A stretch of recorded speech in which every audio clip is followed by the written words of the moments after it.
अच्छा जी, बिस्मिल्लाहिर्रहमानिर्रहीम। आज का जो टॉपिक है हमारा ऑपरेटर ओवरलोडिंग के रिलेटेड है। तो आपने अक्सर देखा होगा कि आपके पास अक्सर आप क्या कर रहे होते हैं, आप ए प्लस बी कर रहे हैं, आप ए माइनस बी कर रहे हैं। ये वेरिएबल्स के साथ मैं कर रहा हूँ, मल्टीप्लाइड कर रहे हैं, आप डिवाइड कर रहे हैं। आपको परेशानी नहीं होती कभी भी कि आप इनकी फंक्शनैलिटी भी खुद से इम्प्लीमेंट कर रहे हो। ठीक है, ये ऑटोमेटिकली आप जब इंटीजर टाइप करते हैं उन दोनों को ऐड कर देता है, माइनस करते हैं माइनस हो जाता है, मल्टीप्लाइड करते हैं मल्टीप्लाइड हो जाता है, डिवाइड करते हैं, और भी बहुत सारे ऑपरेटर्स।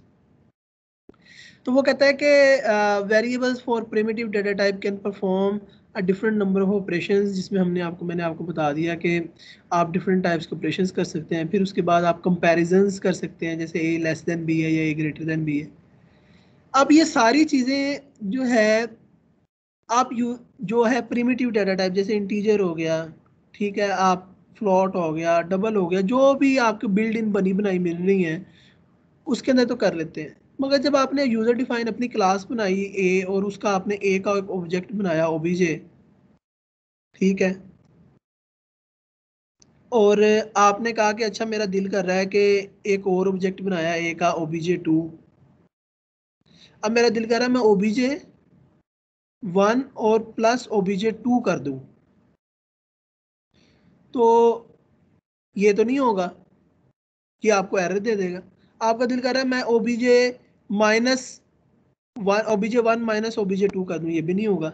मैं आपका दिल कर रहा है मैं चेक करूं ओबीजे 1 ग्रेटर देन है ओबीजे 2 से, ठीक है, तो ये भी नहीं होगा। ठीक है, तो वो जो सारे के सारे ऑपरेशंस जो है एडिशन, मल्टीप्लिकेशन, सब्ट्रैक्शन, डिवीजन या कंपैरिजन कोई भी, तो वो तो आपका यहाँ पे तो नहीं होगा जो आपकी यूज़र डिफाइन है। तो उसके लिए हमें कोई ना कोई हल ढूंढना पड़ेगा। वो क्या हल है वो हम लोग उसे देख लेते हैं। समझ आइए बात की कि नहीं?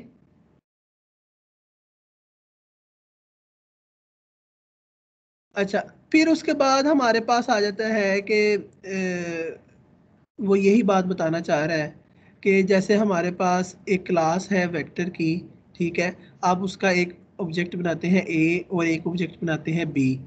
आप उन दोनों को ऐड करना चाह रहे हैं, मल्टीप्लाई करना चाह रहे हैं, या नेगेशन लेना चाह रहे हैं, या आप उसका A not equal to B check करना चाह रहे हैं, तो वो आप ऑब्जेक्ट्स के अंदर नहीं कर सकते। उसके लिए आपको क्या करना पड़ता है? उसके लिए आपको ऑपरेटर ओवरलोड करना पड़ता है। तो अब हम देखते हैं कि थोड़ा सा ऑपरेटर ओवरलोड के बारे में। तो वो यही बात करता है कि जब ऑपरेटर ओवरलोड की बात करते हैं, तो वो जो आप कर रहे हैं कि ए प्लस बी, तो अब ये जो प्लस है ये किन दोनों ऑब्जेक्ट्स के दरमियान कर रहे हैं, और ये दोनों ऑब्जेक्ट्स किस क्लास से बिलोंग करते हैं। ठीक है, तो उस क्लास के अंदर इस ऑपरेटर ओवरलोडिंग का फंक्शन हमें लिखना पड़ेगा। ठीक है, जब हम इसका फंक्शन लिख देंगे तो इन दोनों की एडिशन भी पॉसिबल हो जाएगी। जो हम उस फंक्शन के अंदर इम्प्लीमेंटेशन दी होगी उसके अकॉर्डिंग इन दोनों की एडिशन हो जाएगी। ठीक है, तो हमें सबसे पहले जो है फंक्शनैलिटी, जारी सी बात है, जो मैंने आपको फंक्शन बनाना पड़ेगा क्लास के अंदर, तो अब उसकी जो है सिंटैक्स क्या है उसके बारे में हम लोग देख लेते हैं।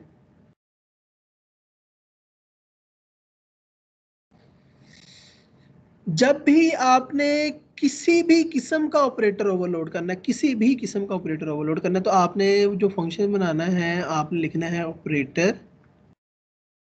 आपका दिल करे आपने प्लस का करना है, तो यहाँ पे आपने ऑपरेटर के साथ प्लस लगा देना है।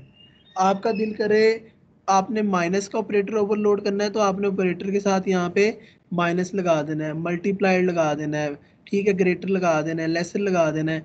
जो भी ऑपरेटर आपने ओवरलोड करना है, नेम आपका फंक्शन का नेम वो, और साथ उस ऑपरेटर का सिंबल। ठीक है, जैसे वो बता रहा है कि अगर आपने प्लस का ऑपरेटर ओवरलोड करना है तो आपने फंक्शन का नेम ऑपरेटर साथ प्लस भी लगाना है। ये पूरा का पूरा आपका उस फंक्शन का नेम बन जाएगा। इसी तरह ऑपरेटर ग्रेटर का, तो आपने ऑपरेटर ग्रेटर कर देना है। तो ये बता रहा है कि ये एडिशन के लिए ओवरलोड होगा, ये ग्रेटर के लिए आपका ओवरलोड होगा। फिर उसके बाद हमारे पास आ जाता है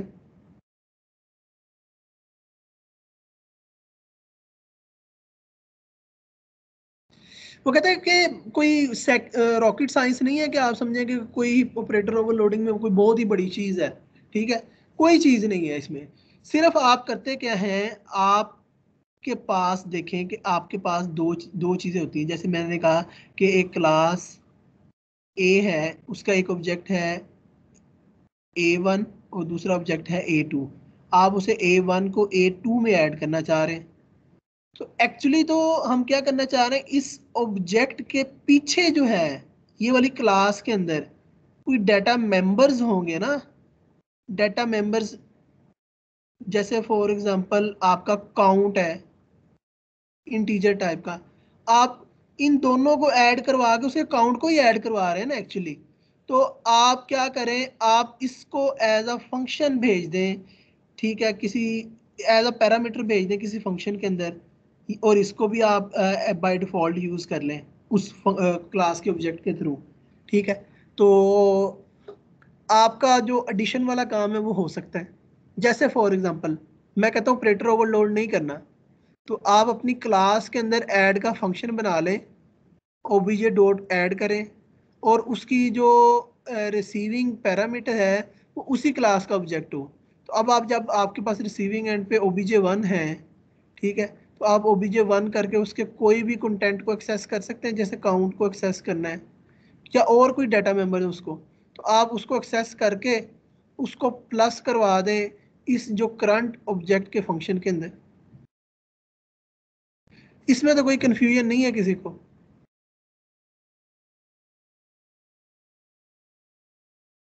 एनीवन?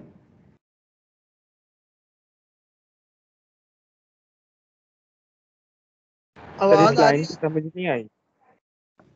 देखिए मैं ये कहना चाह रहा हूं कि मेरे पास एक क्लास ए है,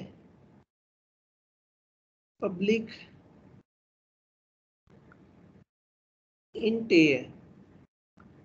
इसके कंस्ट्रक्टर के अंदर मैं कहता हूं ए इज इक्वल टू 4 है।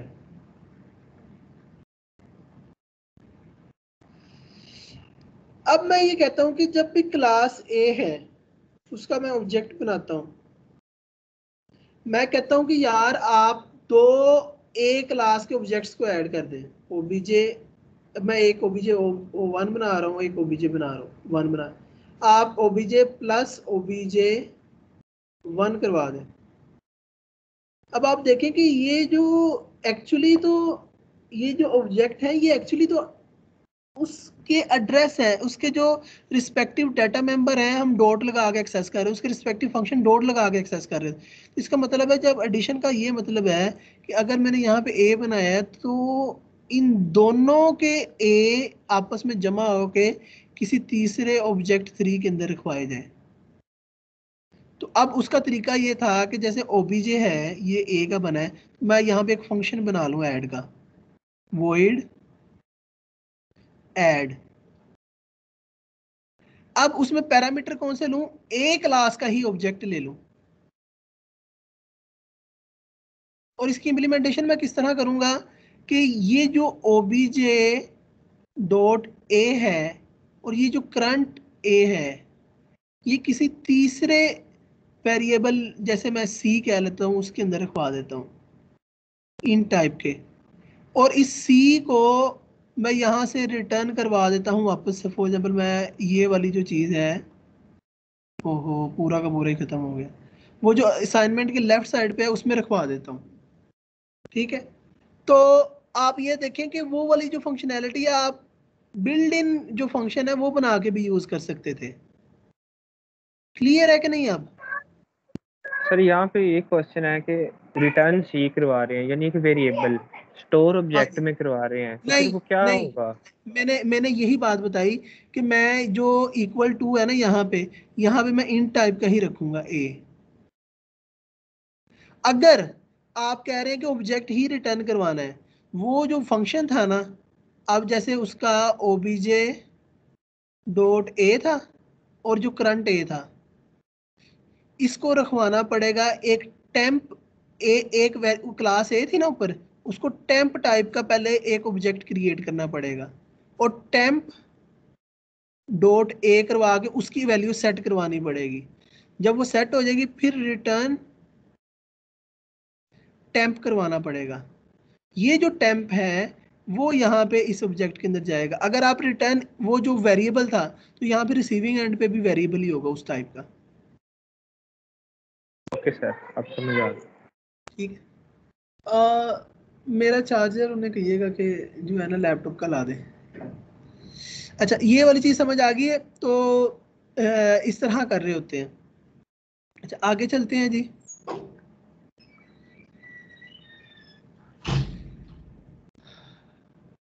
सर स्टेटमेंट 2 ओवरलोडिंग वाली वो भी समझा दें। वो भी आगे आ रही है ना, अभी सारा आगे आएगा। 101 स्लाइड है ये सारी। ओके अच्छा सर। अब वो कहता है कि रिस्ट्रिक्शन ऑन ऑपरेटर ओवरलोडिंग, मतलब आपका कहने का ये है कि जो प्रिमिटिव बिल्ड इन जो आपकी डाटा टाइप्स है ना, जैसे फॉर एग्जांपल इंट है, आपका फ्लोट है, ठीक है, आप इनके लिए ऑपरेटर ओवरलोड नहीं कर सकते। आप सिर्फ यूजर डिफाइन के लिए ऑपरेटर ओवरलोड कर सकते हैं। यूजर डिफाइन कौन सी है? जो क्लासेस के ऑब्जेक्ट हैं उनकी। फिर आप ये नहीं कर सकते जो प्रेसिडेंस है आप लेफ्ट टू राइट उसे एग्जीक्यूट करें, आप सॉरी लेफ्ट टू राइट है तो आप राइट टू लेफ्ट उसे प्रेसिडेंस को चेंज कर। ऑपरेटर ओवरलोडिंग से आप ये भी नहीं कर सकते, एसोसिएटिविटी चेंज नहीं कर सकते। प्रेसिडेंस ऑफ ऑपरेटर मतलब एक ऑपरेटर है नोट का, वो उसकी प्रेसिडेंस में भी के प्लस माइनस मल्टीप्लाइड से ज़्यादा है या ब्रैकेट है उसकी ज़्यादा, तो आप ये नहीं कर सकते कि इसकी प्रेसिडेंस ऑपरेटर ओवरलोडिंग से ज़्यादा करते हैं, ये नहीं होगा। फिर उसके बाद कहता है कि नंबर ऑफ ऑपरेंड, ये जो कहता है कि and is a unitary operator and only act as a single operand. लाइन एक मिनट मैं चार्जिंग भी लगा लूँ, यहाँ आ जाएगा। ये निकाल दे, ये काले वाला क्या है? नहीं है क्या? ये क्या है? ये इस कह रहा है लग जाएगा ना दूसरी तरफ दिखाइए मुझे दे। हाँ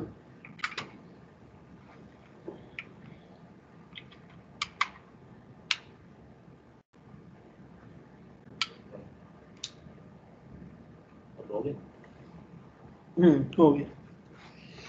अच्छा तो यूनिटरी ऑपरेटर के बारे में हमारी बड़ी आगे डिस्कशन है, इसको हम देखेंगे। अभी अभी नहीं मैं इसे डिस्कस कर रहा हूँ, मगर ये जो एंड है जो आपको एड्रेस दे रहा है ये एक यूनिटरी ऑपरेटर है, ठीक है। तो उसमें एक ऑपरेंड होगा। अभी आगे देखते हैं इसे, ये थ्योरी जा रही है अभी सारी। अच्छा अब वो यही बात कर रहा है कि आप प्लस, जब आप ऑपरेटर ओवरलोड का फंक्शन प्लस के लिए बनाते हैं तो प्लस इक्वल के लिए नहीं बनता, उसके लिए आपको एक अलग से ऑपरेटर ओवरलोड करना पड़ेगा। वो कौन कौन से ऑपरेटर्स हैं जिसे हम ओवरलोड कर सकते हैं, वो सारे के सारे उसने यहाँ पे दिए हुए हैं। कहते हैं ये सारे के सारे ऑपरेटर्स हैं जो हम plus minus multiply divide mode and delta naught, ये सारे के सारे हम लोग इसमें से कर सकते हैं, और इनमें से कई हम लोग देखेंगे भी इम्प्लीमेंट करके। मगर अक्सर इंटरव्यू में जो क्वेश्चन आता है वो कहता है वो कौन से ऑपरेटर्स हैं जिसे हम ओवरलोड नहीं कर सकते। ये कोई ऐसा इंटरव्यू का क्वेश्चन नहीं है जिसमें नहीं हम वो पूछते। ये लाजमी देखिएगा, ये dot dot static scope resolution operator, ternary operator और साइज ऑफ, ठीक है। ये कितने हैं? 1 2 3 4 5।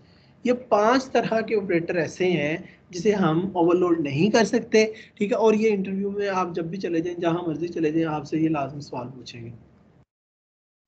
फिर उसके बाद आ जाता है जनाब आपके पास फंक्शन ओवरलोडिंग। फंक्शन ओवरलोडिंग का और कंस्ट्रक्टर ओवरलोडिंग का हम लोग आगे ही देख चुके हैं कि एक ही फंक्शन का नेम होता है और उसके डिफरेंट पैरामीटर्स होते हैं। This is called function overloading. Operator overloading क्या है कि बार बार हम ओवरलोडिंग ओवरलोडिंग कहते हैं, एक्चुअली हम इसे इस वजह से ओवरलोडिंग कहते हैं कि फॉर एग्जांपल अगर आपने प्लस का एक फंक्शन ऑपरेटर जो है ओवरलोड करना है तो आप प्लस जो है इंटीजर टाइप को भी, इंट टाइप को भी ऐड कर सकते हैं, आप फ्लोट इंट को भी कर सकते हैं, आप डबल इंट को भी कर सकते हैं, ठीक है। अब बहुत सारे जो डाटा टाइप्स हैं उनको आपस में ऐड कर सकते हैं, तो हर एक के लिए आपको यही फंक्शन लिखना पड़ेगा, ये वाला ऑपरेटर प्लस का। मगर यहाँ पे जो पैरामीटर्स हैं ये डिफरेंट हो जाएंगे। जब आपके पैरामीटर्स डिफरेंट हो जाएंगे तो वो ओवरलोडिंग हो जाएगा। मगर आप किसके लिए कर रहे हैं, प्लस के लिए, तो this is called operate. Plus क्या है, ऑपरेटर, तो ये ऑपरेटर और ये overloading, this is called operator overloading. I think मैंने आपको ये कॉन्सेप्ट का नाम समझा दिया होगा कि ऑपरेटर ओवरलोडिंग को ऑपरेटर ओवरलोडिंग क्यों कहते हैं। क्योंकि ओवरलोडिंग क्यों हो रही होती है कि आप मल्टीपल टाइप्स को ऐड कर सकते हैं। जैसे ये डिवीजन के अंदर देखें कि फ्लोट और इंट को डिवाइड कर सकते हैं, फ्लोट और फ्लोट को डिवाइड कर सकते हैं, इंट और इंट को डिवाइड कर सकते हैं। अब इन हर एक के लिए ये ऑपरेटर फंक्शन ही लिखा जाएगा, ऑपरेटर डिवीजन। मगर कहीं पे जो ये टाइप है इंट होगी, कहीं पे ये टाइप आपकी फ्लोट होगी, ठीक है, कहीं पे ये टाइप आपकी डबल होगी, ठीक है, मल्टीपल चेंज होती रहेंगी ये हर जगह पे। अब मगर ये जो फंक्शन का नेम है ये तो सेम ही रहेगा, डाटा टाइप चेंज हो रही हैं। और ये फंक्शन किसके लिए, ऑपरेटर के लिए, और ये हो क्या रही है यहाँ पे, ओवरलोडिंग, तो this is called operator overloading. अच्छा, फिर उसके बाद आगे चलते हैं हम लोग।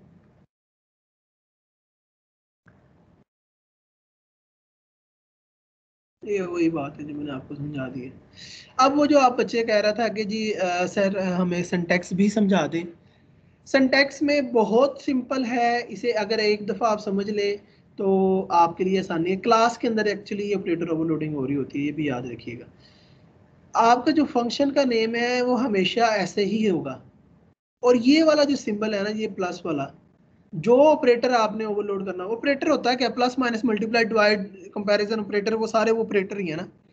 तो जो आपने ओवरलोड करना है, जैसे मैंने माइनस के लिए करना, तो वो यहाँ पे आ जाएगा। अच्छा, अब आपको पता है कि उसके फंक्शन, ये फंक्शन है एक, तो उसके आगे ब्रैकेट आएंगे, तो ये हमारे पास ब्रैकेट आ गई है, और ये उसकी रिटर्न टाइप है। एक मिनट, मुझे किसी का मैसेज आ रहा है।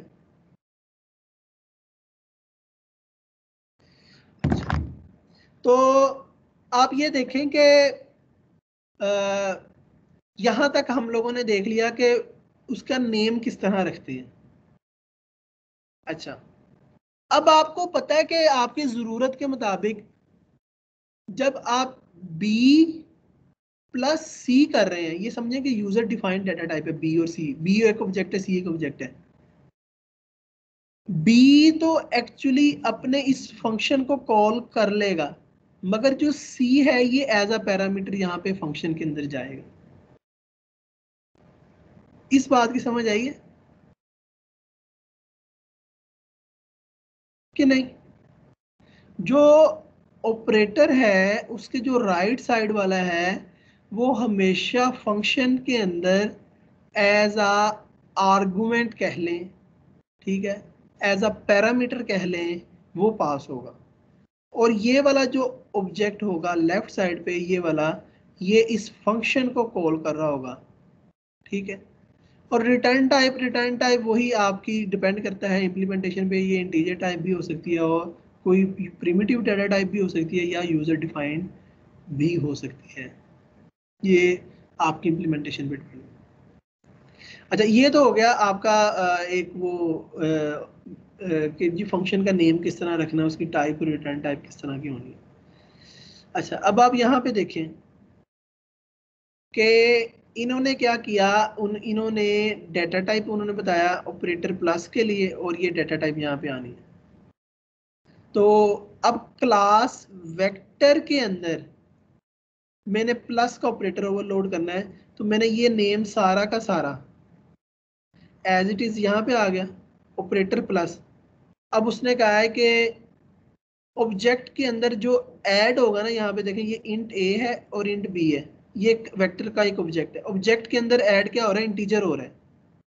तो जाहिर सी बात है अगर इंटीजर ऐड हो रहा है तो इसके पैरामीटर में भी इंटीजर ही जाएगा।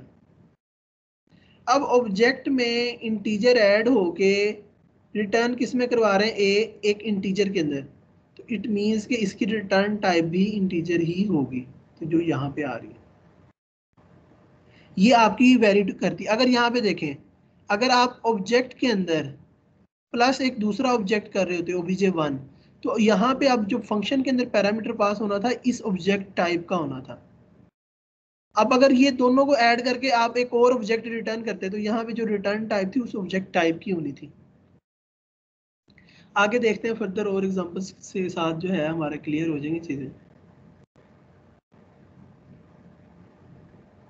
अब वो यही बात बता रहा है, कहता है कि पहले आपने ऑब्जेक्ट के अंदर इंटीजर ऐड किया था, अब देखेंगे ये एक इंटीजर है, अब ऑब्जेक्ट है और ऑब्जेक्ट, आप ऑब्जेक्ट और ऑब्जेक्ट को ऐड कर रहे हैं और उसे रखवा रहे हैं इंटीजर के अंदर, जो पहला केस था जो लड़के ने कहा था मुझे। तो आप देखेंगे ये ऑब्जेक्ट obj2 किस टाइप का है, obj2 है वेक्टर टाइप का। तो यहाँ पे आप देखेंगे इस फंक्शन के अंदर ऑपरेटर प्लस के अंदर इंप्लीमेंटेशन नहीं अभी मैंने दी, अभी आप समझा रहा हूँ कि आपकी जो फंक्शन के नेम और उनके डेटा टाइप किस तरह सेट हो। तो आप देखेंगे ऑब्जेक्ट 2 किस टाइप का था, वेक्टर टाइप का था। तो यहाँ पे रिसीविंग एंड पे वेक्टर बाय रेफरेंस इस वजह से किया है ताकि उसकी कॉपी क्रिएट ना हो, ठीक है। तो वो वाला एंड पे रिसीविंग हो गया, प्लस वाला मैंने समझा दिया। अब ये इंट के अंदर रखवा रहा है वैल्यू, तो इसकी इस फंक्शन की रिटर्न टाइप इंट होगी, ठीक है। अब इसका एक नेक्स्ट केस देखते हैं, फिर आपको ज्यादा अच्छी तरीके से समझ आ जाएगी।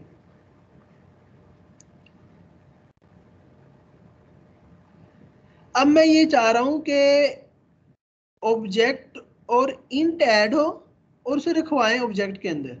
तो आप देखेंगे ये जो ए है ये एज ए इंट चला जाएगा, और ये जो ऑब्जेक्ट है obj2 ये किस टाइप का वेक्टर, तो इसकी रिटर्न टाइप, इस फंक्शन की रिटर्न टाइप क्या बन जाएगी, वेक्टर टाइप की बन जाएगी, ठीक है। तो अभी तक मेरे ख्याल से जितनी भी वेरिएशन थी एक और तो नहीं रहेगी। ये सिंपल ऑब्जेक्ट 1 को ऐड करके ऑब्जेक्ट 2 में और उसे 3 में रखवाना। तो देखें कि यहाँ पे आपके पास पैरामीटर के अंदर ऑब्जेक्ट 2 जा रहा है, ठीक है, और रिटर्न टाइप वेक्टर थी जो यहाँ पे रिसीविंग एंड पे भी, तो इस वजह से हमने यहाँ पे वेक्टर रखा। अभी तक जो फंक्शन की नेम किस तरह बनाना है, ठीक है, वो आपको समझ आ गई। अब आप देखें कि ये फंक्शन का नेम सेम ही था हर एक में, बस ये वाले जो पैरामीटर थे ये चेंज होते जा रहे थे, इस वजह से हम इसे ऑपरेटर ओवरलोडिंग कहते हैं। यहाँ तक कि जी फंक्शन का नेम किस तरह रखना है, ठीक है, पैरामीटर के अंदर क्या वैल्यू जाएगी, रिटर्न टाइप के अंदर क्या चीज जाएगी, हमने अभी इसको क्लियर किया। यहाँ तक किसी को भी मसला तो मुझे बताएं। सर एक क्वेश्चन था। जी जी सर डेटा टाइप में हम सिर्फ एक ही डेटा टाइप रख सकते हैं, दो नहीं रख सकते? मतलब सर अगर आप कैलकुलेटर बना रहे हो सर, उसमें तो आप इंट भी चाहिए, आपको फ्लोट भी चाहिए, तो सर फिर हम क्या करेंगे? इंट के लिए अलग, फ्लोट के लिए अलग operator overloading. Thank you sir. ठीक है, ये जो फंक्शन है ना यही तो ओवरलोडिंग है। ओवरलोडिंग इसी को कहते हैं कि एक ही फंक्शन का नेम है।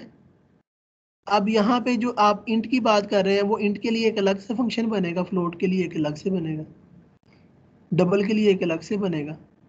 दिस इज ऑपरेटर ओवरलोडिंग, यही तो पढ़ाते हैं हम लोग। नहीं समझ आए? ये ऊपर से आ रहे थे, ऊपर से आते जा रहे थे। फंक्शन नेम आपने देखा ना, ये सेम था, ये वाला हिस्सा ऑपरेटर प्लस वाला।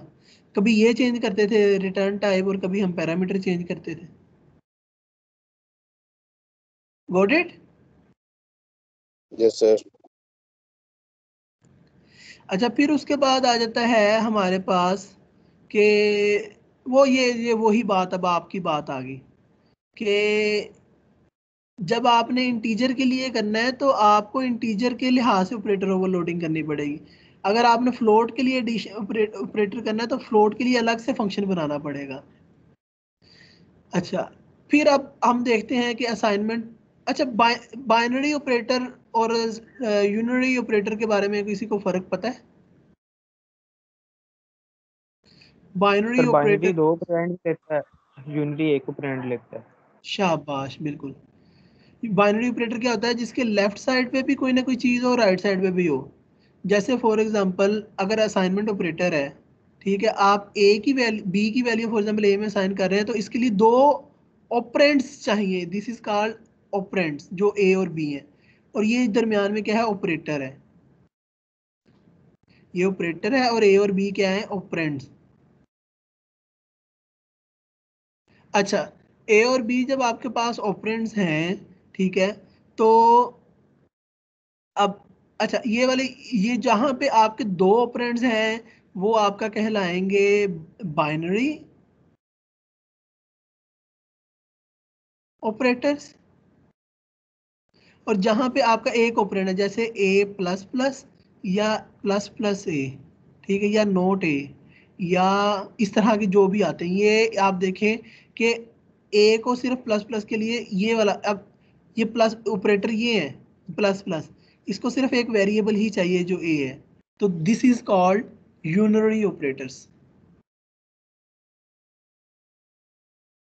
ठीक है, अच्छा अब दोबारा वापस आते हैं कि असाइनमेंट ऑपरेटर के बारे में हम देखते हैं कि असाइनमेंट ऑपरेटर ओवरलोड किस तरह करते हैं। अच्छा, अब मेरे पास जो रिक्वायरमेंट है पहले हमें उसे देखना पड़ेगा कि असाइनमेंट करनी तो है मगर किन चीज़ों की करनी है। मतलब कहने का ये है कि आपको मेन में मुझे लेके जाना पड़ेगा पहले। वो कहता है कि असाइनमेंट करो, आपने एक एम्प्लॉय टाइप का emp1 बनाया, उसकी कोई ना कोई वैल्यू सेट कर दी। अब एक एम्प्लॉय 2 बनाया, एम्प्लॉय 2 इज इक्वल टू 44.6। मतलब क्या हुआ कि जब हम एम्प्लॉय 2 इज इक्वल टू 44.6 करते हैं, ये वाली जो चीज है मैंने आपको बताया था दूसरी वाली, ये एज अ पैरामीटर उस फंक्शन के अंदर जाएगी। ये क्या थी, फ्लोट टाइप की, ये फ्लोट हो जाएगा। ठीक है, ये वाला तो कॉलिंग ऑब्जेक्ट है। ठीक है, अब इसमें असाइनमेंट कोई हो नहीं रही तो वो रिटर्न टाइप इसकी वॉइड होगी। अब हम जाकर ऊपर देखते हैं कि क्या वो वही चीज है फंक्शन के अंदर। ये देखें, मैंने आपको बताया था ना कि वो जो असाइनमेंट के राइट साइड पे डबल है, रिटर्न टाइप कोई नहीं है, ऑपरेटर जो है असाइनमेंट का इक्वल। अच्छा, अब वो उसने अब किया क्या हुआ है, वो जो भी डबल नंबर आता है, ठीक है, वो जो ऑब्जेक्ट था ये वाला emp2, ये एक्चुअली तो एम्प्लॉय टाइप का था, और एम्प्लॉय के अंदर जो है वेरिएबल डाटा मेंबर कौन सा पड़ा था, सैलरी का। ठीक है, तो अब सिंपल हम क्या करते हैं, सिंपल हम जो डबल पास हुआ है एज अ पैरामीटर यहाँ पे, ठीक है, वो सैलरी को उससे सेट करवा देते हैं। ठीक है, जब उसे सैलरी से सेट करवा देते हैं तो आपका जो M2 बना हुआ है यहाँ पे, ये वाला यहाँ पे जो बना हुआ है, इसके अंदर उसकी सैलरी की वैल्यू सेट हो जाएगी। मगर उसकी सैलरी की वैल्यू तो सेट हो जाएगी, मगर उसकी जो दूसरी वैल्यू है आईडी नंबर, वो सेट नहीं होगा। वो आपका कोई ना कोई गार्बेज वैल्यू होगी, या तो आपको इस ऑपरेटर असाइनमेंट के अंदर इसको भी डील करना पड़ेगा। ये एक इशू है यहाँ पे टाइपो एरर कह लें कि असाइनमेंट में जब आपने असाइनमेंट करनी है तो हर एक वेरिएबल को असाइन करनी है कोई ना कोई वैल्यू। ठीक है, मगर आप देखें कि ये वाली जो प्रैक्टिस है ना, ये अच्छी प्रैक्टिस नहीं है। ये आप कर तो लेंगे यहाँ पे इस तरह, और आप किसी को कह दें वेख्या मैजिक मैं ऑब्जेक्ट ਦੇ ਵਿੱਚ ही कोई ना शहर रखवाती भावें ਤੁਸੀਂ ऑपरेटर ओवरलोड, ये यूजर को कंफ्यूज करते हैं। क्यों? क्योंकि जब हम शुरू में पढ़ के आए थे, शुरू में हम ये नहीं पढ़ के आए थे कि एम्प्लॉय जो है, ठीक है, इसे डॉट ए करके ही हमेशा उसके अंदर वैल्यू रखवानी है, एम्प्लॉय जो है डॉट बी करके ही या फंक्शन कॉल करना है।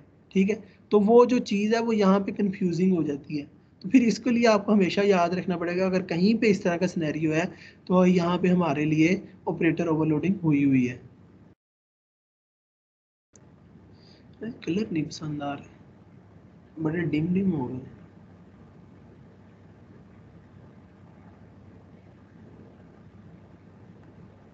अच्छा चलें जी, आगे चलते हैं। ये असाइनमेंट ऑपरेटर ओवरलोडिंग है, ये मैं आपको समझाती है। अच्छा, अगर आप अब देखेंगे यहाँ पे असाइनमेंट ऑपरेटर ओवरलोडिंग के बारे में, एम्प्लॉय 2 यानी कि एक एम्प्लॉय 1 बना, उसकी वैल्यू सेट हो गई। अब एम्प्लॉय 2 बना तो एम्प्लॉय 2 के एम्प्लॉय 1 के जितने भी कंटेंट थे एम्प्लॉय 2 के अंदर कॉपी करने हैं। तो अब आपका वो सारा का सारा सेम ही रहेगा जो असाइनमेंट ऑपरेटर है, मगर आपका ये जो पैरामीटर यहाँ पे आ रहा है, यहाँ पे इस टाइप का आएगा, emp1 टाइप का। emp1 किसका है, एम्प्लॉय टाइप का। तो इसकी इम्प्लीमेंटेशन भी हम ऊपर जाके देख सकते हैं। ये देखें, पहले फ्लोट टाइप का था ना, अब यहाँ पे एम्प्लॉय टाइप का है। पास बाय रेफरेंस इस वजह से किया कि ताकि दोबारा कॉपी क्रिएट ना हो। असाइनमेंट में कभी भी आपकी रिटर्न टाइप होती कोई नहीं है, ठीक है, इस वजह से वॉइड रखा हुआ है। अच्छा, अब वो ये बात बताता है कि इनवोकिंग ऑब्जेक्ट, मैंने आपको बताया था ना कि जो लेफ्ट साइड पे होगा उसी का फंक्शन कॉल होगा, उसी ऑब्जेक्ट का, ठीक है। तो अब आप देखें कि जैसे आप S1 इक्वल टू S2 करते हैं तो S1 डॉट, या ये देखें S1 डॉट ऑपरेटर इक्वल, और उसमें S2 पास होता है ऐसे। ये दोनों आपस में बराबर है, 100% बराबर है, चाहे आप ये लिख लें या ये लिख लें। ये सिर्फ और सिर्फ आप लोगों की आसानी के लिए है। आप नॉर्मली ये कन्वेंशन फॉलो करते हैं S1 डॉट ऑपरेटर इक्वल और उसमें S2 भेज देते तो वो वही काम हो रहा है। जब आप ये भी काम करेंगे तो कंपाइलर को इतनी समझ है वो खुद से इसे पिक कर लेगा। समझ आइए बात की कि जो थोड़ा सा आपको कंफ्यूजन थी वो यहाँ पे होनी चाहिए थी कि S1 is equal to S2 कैसे इस फंक्शन को कॉल कर लेता है, वो कंपाइलर खुद ही उसे इंटरप्रेट कर लेता है। मगर अगर आप S1 डॉट ऑपरेटर इक्वल करके और उसमें S2 का ऑब्जेक्ट पास कर देंगे तब भी आपका चल जाएगा, ये भी चल जाएगा, ये भी चल जाएगा, ठीक है। तो ये जो लेफ्ट, हमेशा ऑपरेटर के जो लेफ्ट साइड पे है उसे हम कॉलिंग ऑब्जेक्ट कहते हैं, जो आपके उस फंक्शन को, ओवरलोडेड फंक्शन को कॉल कर रहा होता है। जो हमेशा उसके राइट साइड पे होता है वो एज अ पैरामीटर यहाँ पे पास हो रहा होता है। अच्छा जी, आगे चलते हैं। कॉपी कंस्ट्रक्टर के बारे में, कॉपी कंस्ट्रक्टर के बारे में ऑलरेडी हमारी बड़ी डिस्कशन हो चुकी है। कॉपी कंस्ट्रक्टर कब कॉल होता है? कंस्ट्रक्टर तब कॉल होता है जब हम एक ऑब्जेक्ट क्रिएट कर रहे होते हैं दूसरे ऑब्जेक्ट के थ्रू, ठीक है। इसकी आप डिफरेंट, इसके जो है सिग्नेचर क्या होते हैं उसके अंदर, वो सिंपल पॉइंट, अगर पॉइंट की क्लास है तो उसमें point as a pass by reference pass हो रहा है। अगर आप एंड नहीं लगाएंगे तो कॉपी कंस्ट्रक्टर ओवरलोड नहीं होगा, ये लाजमी याद रखना। यहाँ पे एंड ऑप्शनल है, ऊपर वाले में ऑप्शनल नहीं था। अच्छा, अब ये कॉपी कंस्ट्रक्टर के बारे में बात कर रहे हैं। अच्छा, कॉपी कंस्ट्रक्टर कब कब कॉल होता है? जब आप एक न्यू ऑब्जेक्ट क्रिएट करते हैं एग्जिस्टिंग ऑब्जेक्ट से, या पास बाय वैल्यू ऑब्जेक्ट पास कर रहे होते हैं, या पास बाय रेफरेंस कर रहे होते हैं, ठीक है। तो तब तब आपके कॉपी कंस्ट्रक्टर कॉल हो रहे होते हैं। अच्छा जी, आगे चलते हैं हम लोग।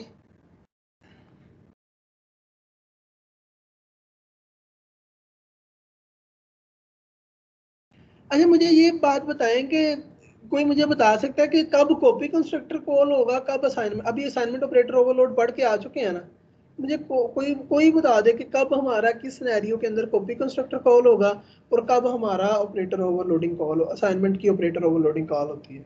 एक बच्चे ने ना मुझसे सवाल पूछा था सर ये अगर हम जैसे ऑब्जेक्ट बनाते हैं साइन कर रहे हैं तो कॉपी कंस्ट्रक्टर कॉल होगा। जैसे शाबाश, जैसे अगर हमारे पास एक डेट है उसका मैंने D1 कह दिया है और साथ ही मैंने D2 लिख दिया है, तो यहाँ पे हमारे पास कॉपी कंस्ट्रक्टर कॉल होगा। अगर हमारे पास डेट D1 है और मैं नीचे जाके D1 is equal to D2 करता हूँ तो तब यहाँ पे हमारा असाइनमेंट ऑपरेटर कॉल होगा। ठीक है जी, ये बड़ा इंटरव्यू का इंपॉर्टेंट क्वेश्चन है जो मैं आपको पढ़ा रहा हूँ। ये आप समझ लें कि सारी डिग्री एक साइड पे है, ऊप के ये वाले कॉन्सेप्ट सारे एक साइड पे है। यही पेपर में एमसीक्यूज दे देते हैं वो, कि जो इंटरव्यू वाले वो कहते हैं यहाँ पे कौन सा कंस्ट्रक्टर कॉल होता है, यहाँ पे क्या चीज़ कॉल होती है। तो कभी उसने सोचा भी नहीं होता तो कहता है यार असाइनमेंट ऑपरेटर भी कभी कोई चीज़ कॉल होती थी, ठीक है ना। तो ये बड़े ध्यान से देखना। अच्छा, ये हो गया। अच्छा, मैंने ना कल एक चीज़ देख रहा था, मैंने क्या किया, मुझे उस बात ने थोड़ा कंफ्यूज भी किया। कल मेरे पास ना एक क्लास थी ए, मैंने इस क्लास का कॉपी कंस्ट्रक्टर भी कॉल किया, कॉपी कंस्ट्रक्टर बना लिया और उसमें मैंने सी आउट करवा दिया कोई। फिर मैंने इस फंक्शन, इस क्लास के अंदर ही एक और फंक्शन बनाया F1 के नाम से। अच्छा, जब मैं इस क्लास का ऑब्जेक्ट जो है ए ओबीजे जब मैं लेता था इस फंक्शन के अंदर, या मैं रिटर्न करवाता था ए टाइप का ऑब्जेक्ट, तो मैंने उस चीज़ को चेक किया कि यहाँ पे पास बाय वैल्यू जब मैं पास करता हूँ तो क्या मेरा कॉपी कंस्ट्रक्टर कॉल होता है, ठीक है, या मैं यहाँ से ये एक ऑब्जेक्ट को रिटर्न करवाता हूँ, ठीक है, ये वाला, तो तब मेरा जो है कॉपी कंस्ट्रक्टर कॉल होता है या नहीं होता। ये क्लास के अंदर मैंने चेक किया। फिर मैंने एक फंक्शन बनाया क्लास से बाहर f1, उस फंक्शन के अंदर एज अ पैरामीटर ऑब्जेक्ट लिया इसका मेन से ही, और उसकी रिटर्न टाइप भी a ली, और इस सिनेरियो में देखा कि यहाँ पे कॉपी कंस्ट्रक्टर कितनी दफा कॉल हुए। चले मैं आपको पेपर आउट कर देता हूँ अपना मिड 2 का आपके लिए। मैं आपसे ये सवाल पूछूंगा इस बारे में कि कॉपी कंस्ट्रक्टर कितनी दफा कॉल हुआ है, वो आपको बताना होगा। ये सिनेरियो मैंने आपको दोनों बता दिए, ठीक है, तो ये आपने प्रैक्टिस करके मुझे बतानी है कि किस किस सिनेरियो में कॉपी कंस्ट्रक्टर कॉल हुआ, क्यों क्यों हुआ, ठीक है। मे बी वो जो है मैं उसे आपसे पूछ लूँ। अच्छा, ये वो बात दूसरी तरफ चली गई अगेन, मगर मेरा मकसद ये था कि आपको तैयार करवाऊँ आपके इंटरव्यू के लिए। अगर आपको लालच दे के या किसी तरीके से अगर आप उसे सीख लेते हैं तो मेरा वो जो मोटिव है या मेरा गोल है वो इजीली पूरा हो जाएगा। अच्छा, अब देखें कि वो कहता है इस तरह एक तो ये है ना कि आप डायरेक्ट असाइनमेंट के थ्रू इस तरह साथ ही डिक्लेरेशन के साथ इनिशियलाइजेशन कराएं तब भी कॉपी कंस्ट्रक्टर कॉल हो जाए, मगर अगर आप उस क्लास का कंस्ट्रक्टर के अंदर उस दूसरे ऑब्जेक्ट को भेज दें तब भी आपका कॉपी कंस्ट्रक्टर ही कॉल हो रहा होगा। इसी तरह अगर आपने डायनेमिकली ऑब्जेक्ट क्रिएट करना है तो तब भी इसी तरह उसका ऑब्जेक्ट पास करें तो वो कॉल हो जाएगा कॉपी कंस्ट्रक्टर। फिर उसके बाद हमारे पास आ जाता है कि कॉपी कंस्ट्रक्टर, यार थक गए हम इसे, आगे चलते हैं। अब आ जाता है डबल इक्वल ऑपरेटर। अगेन वही सिंपल लॉजिक, डबल इक्वल के लिए ऑपरेटर का नेम वही, बस अब इसका सिंबल चेंज कर दें आप। अब आपने देखना है कि डबल इक्वल के राइट साइड पे क्या चीज है, जो राइट साइड पे होगी वो इसके पैरामीटर में पास होगा, जो उसके लेफ्ट साइड में होगी वो कॉलिंग ऑब्जेक्ट होगा। तो अब आप देखें कि अगर मैंने मेन के अंदर मैं जाता हूँ, मैंने इम्प्लीमेंटेशन किस तरह की दी हुई है उसको बारे में देखते हैं। जब मैं मेन के अंदर गया तो उसने डबल इक्वल किसका किया हुआ है, एक एम्प्लॉय E1 और E2। इसका मतलब ये है कि दोनों एम्प्लॉय को कंपेयर करना चाह रहे हैं। तो ये ऑपरेटर के राइट साइड पे emp1 जो है एज अ पैरामीटर जो ऑपरेटर डबल इक्वल के अंदर चला जाएगा, और emp2 जो है ये कॉलिंग ऑब्जेक्ट होगा, ठीक है। तो अब ऊपर चले जाते हैं। अब ये इसकी जो है प्रोटोटाइप थी, और यहाँ पे अब आप देखें कि ये डबल इक्वल था, तो वो सिंपल जो है उसकी रिटर्न टाइप बूल अभी देख लेते हैं कि वो उन दोनों की सैलरी को कंपेयर करता है, करंट ऑब्जेक्ट की और उस जो पास हुआ उसकी सैलरी को, और रिटर्न टाइप बूल कर रहा है। तो क्या बूल क्यों कर रहा है ये भी मैं आपको बता देता हूँ। आप यहाँ पे देखें कि जब दोनों को कंपेयर करते हैं तो वो ये एक्चुअली चेक करना चाह रहे हैं कि दोनों ऑब्जेक्ट की सैलरी आपस में बराबर है कि नहीं बराबर है। तो जब वो यहाँ पे ट्रू करता है, ट्रू का मतलब क्या होता है 1, तो इफ के अंदर जब 1 जाएगा तो ये वाली कंडीशन चल जाएगी, अदरवाइज आपकी दूसरी वाली के दोनों ऑब्जेक्ट्स आपस में बराबर नहीं। तो इस वजह से जब हमने ये डबल इक्वल किया, ये एज अ पैरामीटर गया, इन दोनों की जो रिटर्न के टाइप क्या थी उसने बोल रखी सिर्फ इस वजह से ताकि यहाँ पे इसके अंदर इफ के अंदर वो फंक्शनल हो सके कि वो यस और नो हमारे पास रिटर्न कर दे। अच्छा, फिर उसके बाद आ जाता है हमारे, अच्छा अब आप इसमें एक ये भी चीज़ चेक कर सकते हैं, क्या मैं इस तरह कर सकता हूँ m2 is equal to m1 और इसे मैं असाइन कर दूं me3 में। मुझे ये भी आपने बताना है करके, मतलब क्या कि अब आपके पास ये वाला एज अ पैरामीटर चला जाए और ये as a return type E3 type किया है बूल की बजाय। क्या ये पॉसिबल है? पॉसिबल है तो उसके बारे में थोड़ा अगर बता। जी जी, ऑब्जेक्ट है तो सर वो तो बूल रिटर्न करेगा, तो स्टेट कैसे हो सकता है इसमें? हाँ जी हाँ जी, क्या समझ नहीं आई बात की? सर ये फंक्शन रिटर्न ही बूल की वैल्यू कर रहा है, मतलब डाटा टाइप ही बूल है, मतलब हाँ। 2 या 4 या 1 0, तो सर ये इसमें कैसे सेव हो सकती है?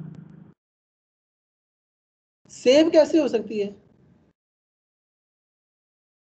सेव वाला सवाल नहीं मुझे आपका समझ आया। जो क्वेश्चन किया था उसमें आपने असाइनमेंट ऑपरेटर यूज नहीं कर रहे थे, जो हाँ थर्ड वेरिएबल था राइट लेफ्ट साइड पे। हाँ जी, हाँ जी, हाँ जी। सर मैं कह रहा हूँ अब मतलब ये वाली जो चीज़ है, ये वाली मैं थोड़ा सा इसे मे बी का आपको दोबारा एक्सप्लेन करना चाहिए। ये वाली जो चीज़ है, इसका मतलब ये है कि M2 dot operator equal equal और इसके अंदर जो है M1 जा रहे हैं। अब क्या इसकी वैल्यू किसी के अंदर रखवा नहीं सकते? अब वहां सर पे जो बूल वो भूल था, अब भूल की जगह पे क्या आप भूल की जगह पे जो एम्प्लॉय टाइप का ही रिटर्न करवा दें?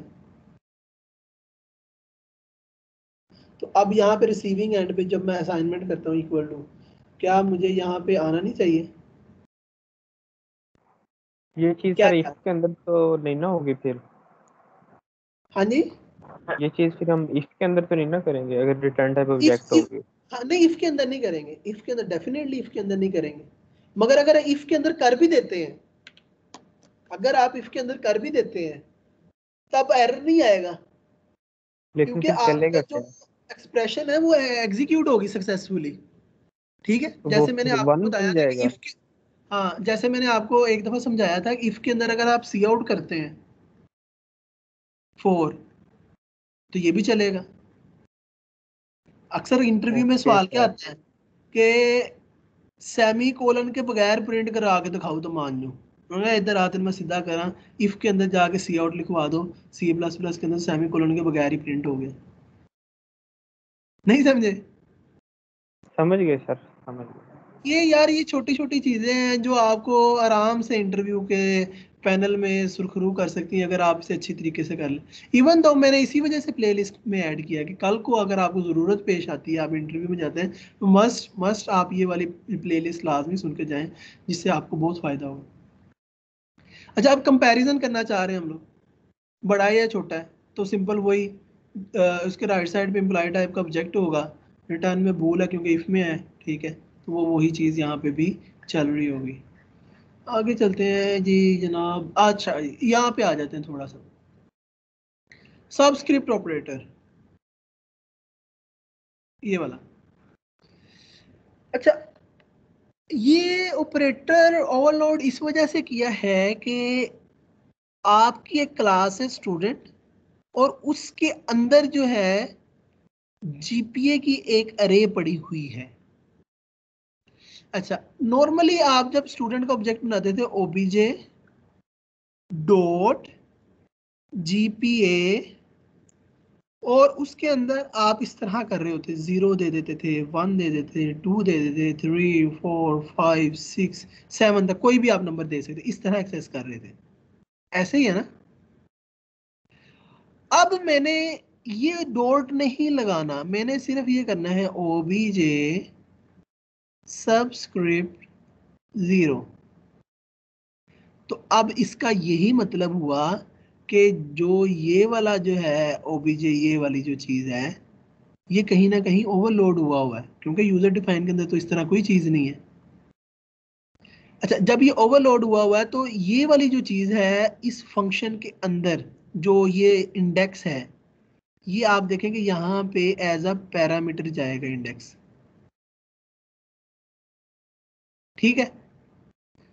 अच्छा, अब एक्चुअली तो ओबीजे डॉट का मतलब ये था कि आप ओबीजे डॉट जीपीए के 0 इंडेक्स को भेजें। तो जब आप इस फंक्शन के अंदर जाएंगे, इसे मैं दिखा भी देता हूँ, इस फंक्शन के अंदर जब आप जाएंगे, ये देखें, तो वो उस जीपीए के इंडेक्स को ही रिटर्न कर रहा है, मतलब जीपीए के कंटेंट को। और ये पास बाय रेफरेंस इस वजह से किया है ताकि जब आप वहां पे चेंज करें, ठीक है, तो यहाँ पे भी इस अरे के अंदर भी चेंज हो रहा हो। अगर आप पास बाय रेफरेंस नहीं करेंगे तो वो और चीज़ बन जाएगी। मगर यहाँ पे ये मस्ट है कि आपको पास बाय रेफरेंस ही करना है। तो अब आप इसकी मेन में इसकी इम्प्लीमेंटेशन देख लेते हैं हम लोग। देखें, अब देखें कि ये स्टूडेंट के नेम से मैंने ऑब्जेक्ट क्रिएट किया। अब पहले हम क्या करते थे, फॉर एग्जाम्पल एस ही लिख देता हूँ, स्टूडेंट एस। तो अब पहले आप इस तरह कर रहे थे GPA और इस तरह, फॉर एग्जाम्पल I12, मगर आप उस ऑब्जेक्ट के थ्रू ही डायरेक्ट आप ये कर रहे हैं।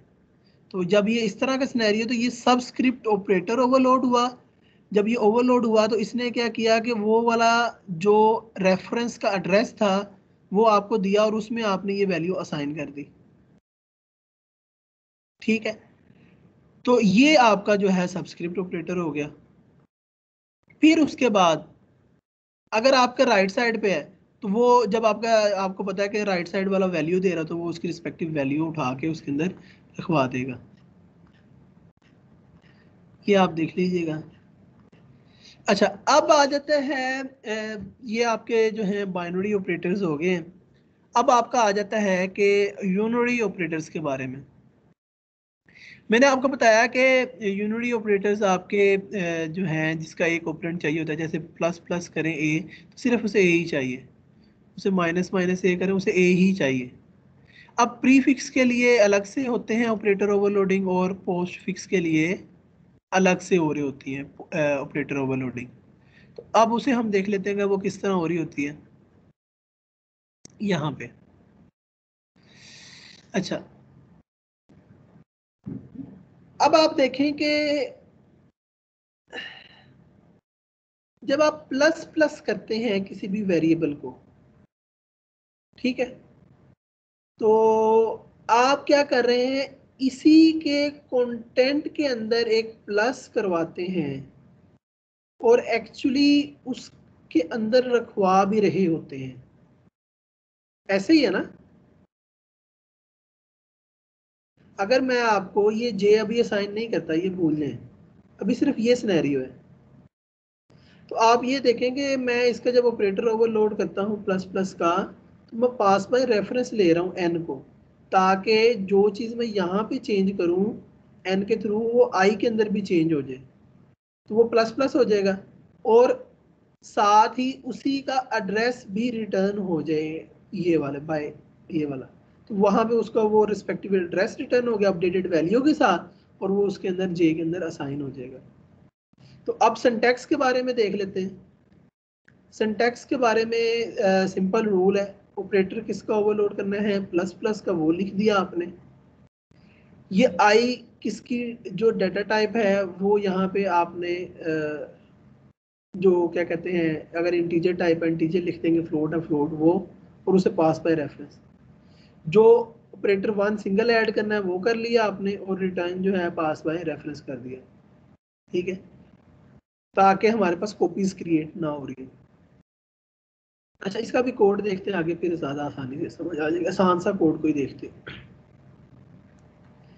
अब वो ये चाह रहा है कि मैंने एक क्लास इन्वेंटरी है, ये देखें, और मैंने जब भी इन्वेंटरी आए तो इसके स्टॉक के अंदर मैंने हमेशा कोई ना कोई एडिशन करनी है। तो मैं उसके लिए जो है ऑपरेटर प्लस प्लस का ओवरलोड कर लेता हूँ। पहले मैं मेन दिखाता हूँ, फिर आपको दोबारा इसकी फंक्शनैलिटी के ऊपर आता हूँ। तो आप मेन देखें कि मैंने क्या किया है, मैंने एक स्टॉक आइटम के नेम से एक कंस्ट्रक्टर बना लिया जिसमें मैंने स्टॉक नंबर की वैल्यू ये की और ये की। अब मैं बजाय इसके के स्टॉक नंबर को सॉरी स्टॉक आइटम में ये वाले नंबर को चेक करके उसमें ऐड करूं हमेशा हर दफ़ा, मैं इसे प्लस प्लस करूं तो स्टॉक जो है आइटम उसके अंदर ऐड हो, एक नंबर ऐड हो जाना चाहिए। उसके लिए मैंने प्लस प्लस का ऑपरेटर ओवरलोड किया हुआ था, ये देखें। ठीक है, यहाँ पे, और अब वो कॉलिंग ऑब्जेक्ट भी वही है, वही क्लास है। तो अब सिर्फ जो है मैं क्या कर रहा हूँ, मैंने सिर्फ वो जो नंबर सोल्ड पैरामीटर था उसको प्लस प्लस कर रहा हूँ। ये देखें, नंबर सोल्ड ये वाला यहाँ पे सिर्फ उसे प्लस प्लस कर रहा हूँ, तो ये आपका pre increment operator overload call हो जाएगा। अब अगर आप कहते हैं कि जी नहीं मैंने तो पोस्ट इंक्रीमेंट वाला ऑपरेटर को ओवरलोड करना है, यहाँ पे जैसे आपने यहाँ पे लिखा सम आइटम, और अब मैं लिख देता हूँ सम आइटम प्लस प्लस, तो उसके लिए आपको एक अलग से ऑपरेटर ओवरलोड का फंक्शन कॉल करना पड़ेगा। जब आप उसके लिए एक अलग से ऑपरेटर ओवरलोड का फंक्शन कॉल करना पड़ेगा, तो सिर्फ चेंजिंग क्या होगी, आपने यहाँ पे इस जगह पे आपने सिर्फ इंट लिख देना है, तो आपका पोस्ट, मगर ये प्री इंक्रीमेंट के लिए अलग से लिखना पड़ेगा, पोस्ट इंक्रीमेंट के लिए आपको अलग से ऑपरेटर ओवरलोडिंग का फंक्शन लिखना पड़ेगा। ठीक है, ये हो जाएगा। ये मैंने आपको बता दिया। प्लस प्लस करके उसका रिस्पेक्टिव ऑब्जेक्ट अगर रिटर्न करना हो तो तब उसने इन्वेंटरी को कर दिया, यानी कि ये प्लस प्लस करके किसी और में असाइन करना था।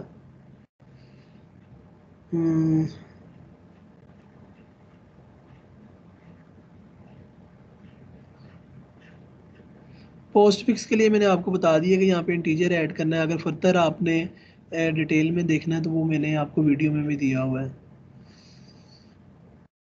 अच्छा जी, अच्छा चले बस ये आपकी आज की जो क्लास है उसके अंदर जो है मैंने यूनरी ऑपरेटर और बाइनरी ऑपरेटर मैंने आप लोगों को कवर करवा दिए, ठीक है। और फिर उसके अलावा डिफरेंट हमने देख भी लिए। तो नेक्स्ट क्लास के अंदर हम इस तरह करेंगे कि बजाय इसके कि हम पूरा का पूरा लेक्चर दोबारा उसी को रिपीट करें जो मैंने आपको दिया हुआ है, जो भी इस पूरे के पूरे ऑपरेटर ओवरलोडिंग के अंदर आपको इशू होगा, जो भी कोई इशू होगा, ये वही सारी स्लाइड्स हैं जो ये मैं अपलोड कर देता हूँ। अगर किसी को कोई समझ ना आए तो हम उसे नेक्स्ट क्लास में डिस्कस कर लेंगे, अदरवाइज हम लोग जो है वो मूव कर जाएंगे टेम्पलेट्स के ऊपर अपने। ठीक है बच्चों, नेक्स्ट जो है आपने इन पूरी की पूरी स्लाइड्स आप देख लीजिएगा।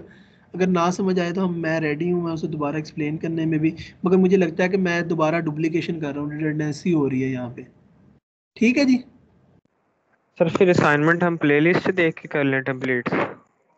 वो तो मैंने आपको आगे भी कहा है कि आपने प्लेलिस्ट को ही करना है। ओके जो ऊपरी प्लेलिस्ट है वो आपने पूरी करनी ही करनी है। सर वो वैसे भी एक ही क्वेश्चन है उसका, वो आसान सा ही हो जाएगा। हाँ, और बाकी सारे हाँ जो बाकी है वो अब आपकी जो नेक्स्ट ऑपरेटर ओवरलोडिंग की असाइनमेंट है